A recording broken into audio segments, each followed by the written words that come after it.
Yo, Kpaceguy here. So if you didn't catch the video, stop what you're doing right now. Stop this video, go back and watch the IMAX enhanced video. It's a really good video, really informative, and it's super quick. But I also hinted something in the end of that video, and I told you guys that I had a kind of a sad but cool video to share with you guys, and that's this video here. So right now we're staring at my AV system, and we're going to be specifically focused on the Yamaha. So let's start with the sad part of the story. So sorry about the mess in here, guys. My room is a complete mess, and I'm going to tell you why soon in the next few videos, so make sure you stay tuned for those. But I have you looking at the subwoofer here and a subwoofer there, and if you guys watched my subwoofer video, I was doing a demo of it, and I've been talking to you guys about the fact that I'm getting bad bass response, and I wanted to figure out how to fix it. So I did a few things and moved a couple things, and I've actually found some really good placement. But while I was making that video of the subwoofer demo, I was realizing that nothing was coming out of the subwoofer, and it was still having a kind of an icky bass response because only that subwoofer in the corner was actually outputting any bass. So I was confused, and so after I made the video and uploaded it to you guys, I went back and tried to figure out what was going on with my subwoofer. So I played some music through it, and I realized that nothing was coming through it, but the subwoofer was on. So it's receiving some sort of input, but nothing correct. And so I went to the subwoofer, and I was like, oh no, is my subwoofer broken? I can't afford to get another subwoofer. I can't afford to ship it out. And so I went to the receiver and I switched it. At first it was wired, so I had the RCA subwoofer cable going to that subwoofer, and it wasn't working. So I assumed maybe, hey, it was my subwoofer. Then I switched it to the wireless transmitter, and it still was not working. So then my third option was to try a different input, or excuse me, a different output on the receiver to the subwoofer, and it worked. So it said to me that it wasn't my subwoofer, thank God, that was the issue, it was the receiver. And that's the sad part of it. My receiver is again broken, and it's not broken as in I can't use it, as it's not outputting any sound to my speakers. It's completely fine other than the subwoofer output number 2. It has 2 sub outputs on here, and subwoofer number 1 output works fine. Number 2 does not. It has its times where it works, and sometimes it cuts out, and I hear it all the time, but I didn't think much of it. But it cuts out a lot, and now it triggers my subs to come on, but it doesn't play any output anymore. So I called Yamaha, and this is what they said. Yamaha let me know that I can go ahead and get a new refurbished receiver, and this is where the part that is cool comes into play. So this is why I'm not too upset this time. So I called Yamaha and I said, hey, I've had this receiver for literally a month. You guys sent it to me because I had one previously fixed of the same model, and it did not work.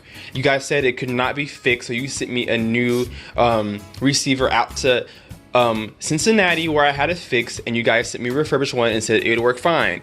It took me 3 months to get that receiver back from you guys, just for you to tell me that it can't be fixed and that you're gonna send a new one out to Cincinnati and then for me to come pick it up. I told them the issue that I had with this receiver, the subwoofer output number 2 was not working, and it's not my subwoofer. And I went ahead and totally smashed anything that he could say to me about troubleshooting issues, because I'm not naive to this whole home theater system kind of thing. I kind of know what I'm doing.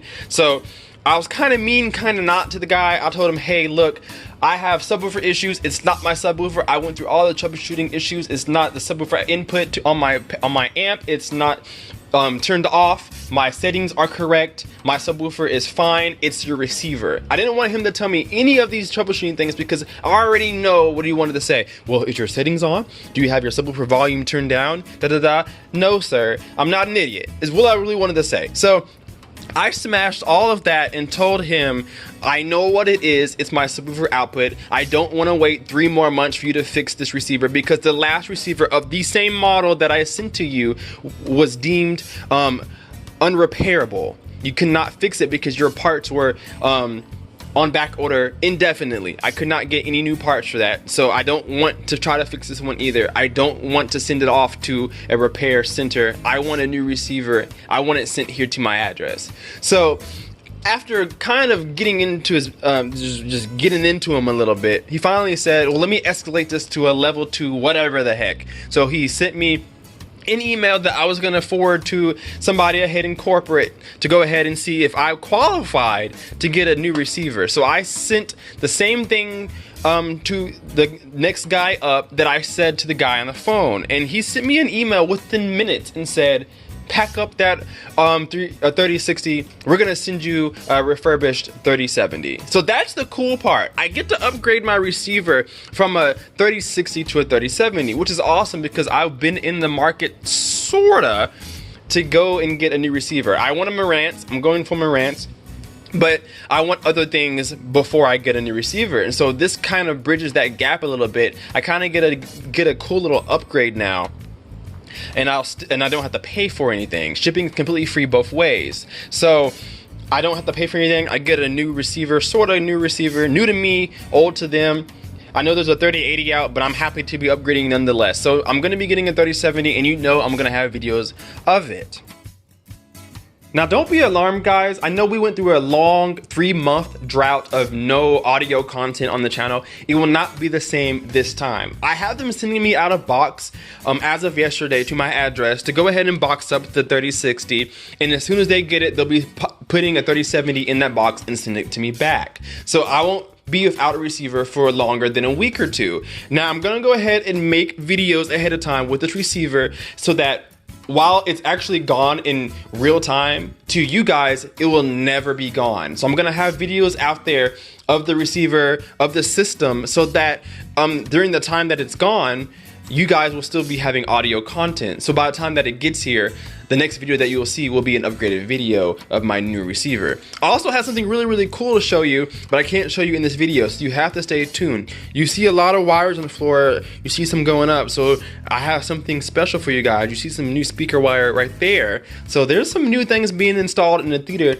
and I need you guys to be here to see what's going on. So if you enjoyed this video, if you enjoy any of my videos, guys, why not subscribe? Leave a like, leave a comment, let me know what you guys want to see. I've had a lot of fun, and I really want to show off the 3070 for you guys. So I wanted to share for you that I'm losing my receiver. It is broken again, sort of, not a bad problem. I have a Y splitter going out to output 1, so I can still use both of my subwoofers. I just can't calibrate them independently anymore, but that's fine because they're already calibrated as it is. So make sure you guys stay tuned, press that bell to stay notified, because the next couple of videos that are coming, you're gonna wanna see, especially because I have a lot of giveaways coming up. So like, comment, and subscribe, and we'll see you guys in the next video. Kpaceguy out.